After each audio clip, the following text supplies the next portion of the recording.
ये अपराध सामान्य नहीं है साहब। मैं नहीं बोलना चाहता था, मेरा कोई लेना देना नहीं। वो मधेपुरा की राजनीति करते हैं, मैं सारण का राजनीति करता हूं। और मैं आभार व्यक्त करना चाहूँगा सारण कमिश्नरी के लोगों को और उत्तर बिहार के लोगों को।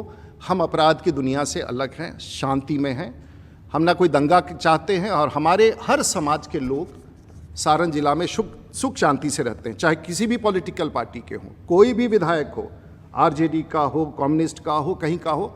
हम सब चुनाव तक लड़ते हैं और चुनाव के बाद जाकर के हम सब लोग साथ मिलकर विकास का काम करते हैं। और आज तक मेरे पॉलिटिकल लाइफ में मुझे आप सबको पता है कि मैं सारण का सांसद रहा हूँ, छपरा का सांसद रहा हूँ।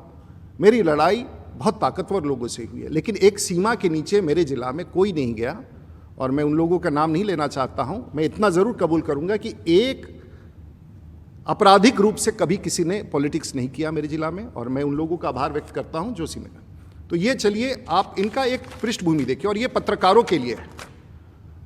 जब आप ऐसे व्यक्तियों का 70 धाराएं हैं 31 केसेस में, और ये डकैती का है, राइटिंग का है, आर्म्स का है, थेफ्ट का है, कॉन्स्पिरेसी का है, क्रिमिनल इंटिमिडेशन का है, एब्डक्शन का है, ब्राइबरी का है, पब्लिक ऑर्डर, शायद सीआरपीसी और आईपीसी का कोई धारा बचा नहीं है जो हमारे मित्र के नाम पर नहीं है। लेकिन सब लोग भूल गए हैं, और पिछले 30 साल में ये सभी कई केसेस चार्जशीट हो चुके हैं, कई के कॉग्निजेंस हो चुके हैं, कई पर अब भगवान जाने कैसे कोई। और मैंने खंगाल डाला पूरी दुनिया के राजनेताओं के इतिहास को, पूरी दुनिया में। और मैं न Guinness book of world record में, न Limca book of world record में, कोई भी दुनिया का ऐसा पॉलिटिशियन नहीं होगा जिसकी ये आपराधिक भूमि हो, आपराधिक बैकग्राउंड। मुझे बहुत खराब लगता है, उनके ही परिवार हैं, बच्चे हैं मुझे, लेकिन मैंने उनको बुलाया नहीं था अपने यहाँ। मैंने उनको नहीं कहा था कि मेरे यहाँ आकर के कीजिए। मैंने कोई गलती नहीं की थी उस विषय पर भी।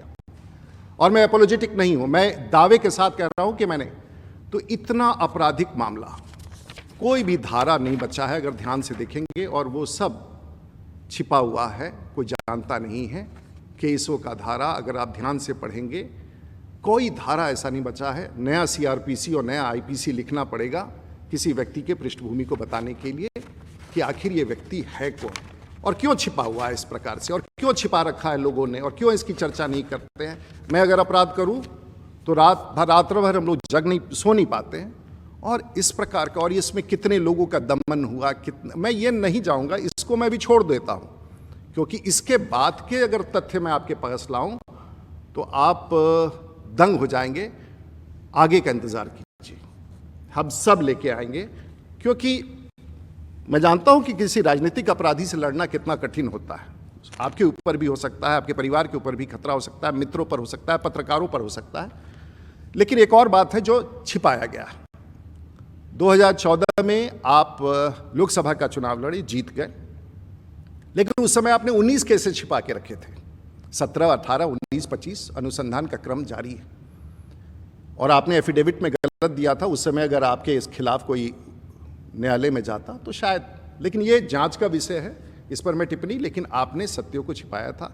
तो मोटे तौर से आपके ऊपर अभी तक मधेपुरा में 6, पूर्णिया में 11, पटना में 29, जो स्पेशल कोर्ट में जो केसेस भेजे गए हैं 29, दरभंगा में 1, गाजीपुर उत्तर प्रदेश में 1, सहरसा में 2। पता नहीं, सरकार उस समय तो सबकी सरकार थी। आज की सरकार नीतीश कुमार जी की सरकार नहीं थी, सुशील मोदी जी नहीं थे, तारकिशोर प्रसाद नहीं थे, सबकी सरकार थी। और ये 1990 के बाद से। और मैं बताना चाहूँगा कि जब आप सांसद बने, मैं भी उसी वर्ष उस विधानसभा में जीत के आया था 27 साल की उम्र में। मैंने कभी आपसे किसी प्रकार का व्यवहार नहीं किया। आप राजनीति कर रहे थे, करे, सरकार का काम है देखना। लेकिन आपने आके एक ऐसा आरोप लगाया जो मेरे मन को झंझोड़ दिया। मेरे मन को नहीं झंझोड़ा, मेरे पूरे पॉलिटिकल फ्रेटर्निटी में एक आपने ऐसा शब्द डाल दिया जो शायद मैं कतई स्वीकार नहीं कर सकता था।